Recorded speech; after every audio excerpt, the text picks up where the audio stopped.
In this video, I'll show you how to fix in case you get the no remote detected error message in your Chevrolet Traverse from 2018 to 2024, and also show you where the key fob pocket is located in your car. So let's get started.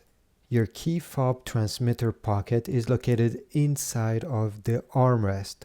Remove any tray, any object you have inside, and you're going to notice there is a liner.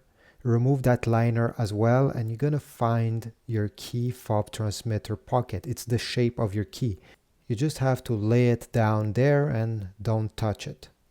Now, to fix the no remote detected error, all you have to do is to turn off your car. Then, if it's not already the case, place the key fob in the key fob pocket I showed you previously.